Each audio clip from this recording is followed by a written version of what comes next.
Ciao Raga! Musta naga? Welcome sa inyong lahat. I am Chad and I will be your guide. Good news Raga! Dahil aprobado na ang bagong bonus buleta 2025. Dahil sa bagong dekreto, Kontro Caro Energia, may karagdagang amount ang bonus Luce Gas at saka Aqua. Poy, mas pinataas pa ang limit ng IZE. Sino ga ang makakatanggap ng bonus na amount na 200 euros at up to 400 euros. At saka, ano ga ang dapat na gagawin? Kailangan pa na mag-apply? Poy, ikaw ay bibigyan ko rin ng update tungkol naman sa Bonus Spesa 2025. Ang detalye Raga, doon po na sigla, partiamo!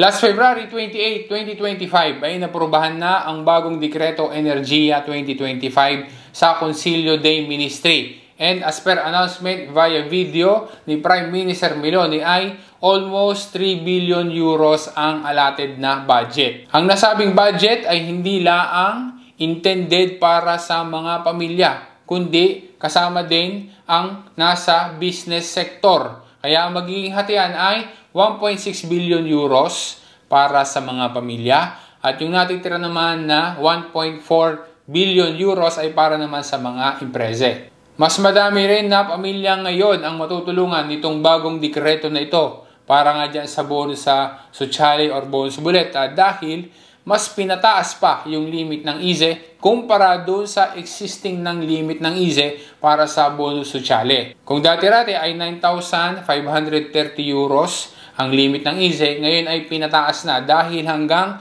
25,000 euros na. Nakadepende sa IZE kung magkano ang matatanggap na bonus ng pamilya. Kasi kung halimbawa na kagaya nung dati, ang limit ng IZE para doon sa mga pamilya ay 9,530 euros. Tapos ay mas mataas naman ang limit up to 20,000 euros kapag ang pamilya ay mayroong at least na 4 na fili akariko. Bukod doon, sa natatanggap na dati pa doon sa existing na bonus sosyale ay mayroon pang karagdagan na amount na maaaring umabot ng up to 400 euros o kaya naman ay hanggang 500 euros. Dahil nga dito sa bagong dekreto na ito. Factor din diyan yung bilang ng members ng pamilya. Mas madami ang members ng pamilya ay mas mataas ng bahagya yung bonus na matatanggap. Samantalang ang mayroong IZE naman na nandoon sa range na above 9,530 euros hanggang 25,000 euros.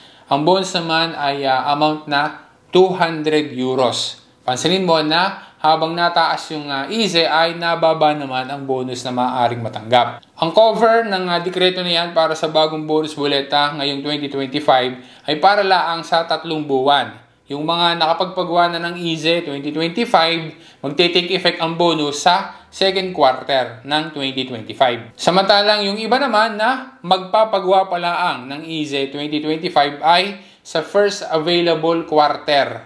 Okay, magte-take effect yung bonus. Depende kung anong date gas sila magpapagawa ng IZE ngayong 2025. Gaya pa rin ng dati, ito naman ay na-explain na natin noon pa, dapat lang ay magkaroon ng valid na IZE. Dahil no need na mag-apply para makatanggap ng bonus sosyale. As long as ikaw ay qualified, yan ay automatic nang ibabawas doon sa iyong buleta. Si ARERA pa din ang government agency na siyang mag-justisya ng bonus sosyale. Itong bagong bonus sosyale na pinag-uusapan natin ay developing topic pa. Kaya kailangan na mag-abang at kapag mayroon na ulit update, hayaan mo Raga, babalitaan ulit kita. Bilang isang OFW, alam ko, naramdam mo din kapag nakatanggap ka ng garning message mula sa mahal mo sa buhay sa Pilipinas. Pansin mo Raga, 13:57 nang sinend ang message.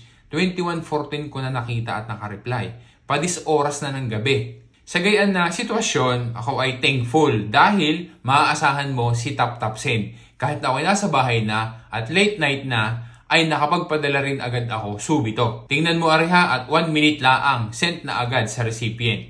At dahil kailangan na cash ang matanggap ng recipient, kaya ang pinili ko ay cash pick up. Maigi pa dahil si Tap Tap Send ang may pinakasulit na fee on cash pick up. Tapos ay madami ka pang choices kasi pwede sa either na Cebuana, Palawan, Emilio-Helier, and many more. May notification din kapag ka na-pick up na ng recipient ang ipinadala mo. FYI din Raga, buong amount ng ipinadala mo ang matatanggap ng recipient at walang additional na fee sa pag-pick up. You can also send up to 100,000 pesos per transaction kapag ka cash pick up. Samantalang nananatili pa rin na zero transfer fee kapag ka ikaw ay nagpadala sa banks at saka sa mobile wallets. Huwag din kalimutan na gamitin ang promo code na RagaChad sa unang padala para makatanggap ka ng 20 euros na welcome bonus.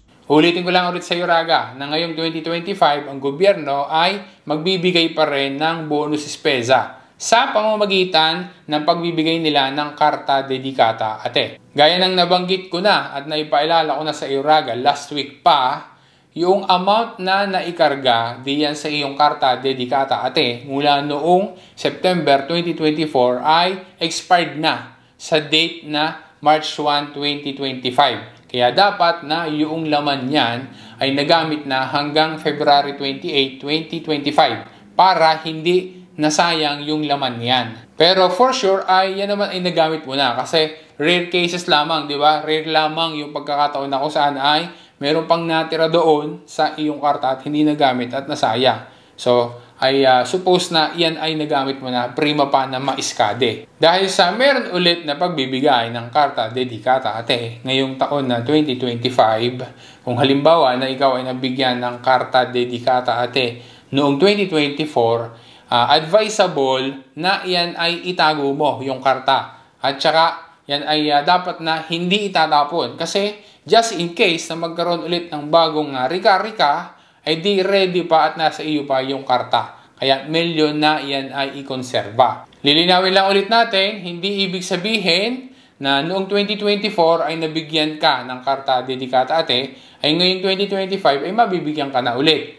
Gayun din naman, kung ikaw naman kung sakali ay hindi naman nabigyan ng Karta Dedicata Ate noong 2024, hindi rin naman ibig sabihin na ikaw ay hindi na mabibigyan ulit ngayong 2025 kasi maaari naman na ikaw ay mabigyan ngayong 2025 as long as ma-meet mo yung mga qualifications. At kailangan pa rin nating alalahanin na hindi lang basta na-meet yung qualifications dahil nga nang mayroong priority na binibigyan at pinipili yung mga komune. Kaya sana ay makasama ka doon sa priority para makatanggap ka ng Karta Dedicata Ate. Pero ngayong 2025 ay kailan ka darating or kailan ka ipamimigay ang Karta Dedicata Ate? Wala pang official announcement. Pero kung ang pagbabasihan natin ay yung pagbibigay nila last year at saka nung taon na 2023, more or less or inaasahan natin na ngayong 2025 ay maaari na sa buwan ng Agosto o kaya naman ay September pa. Ulitin ulit natin,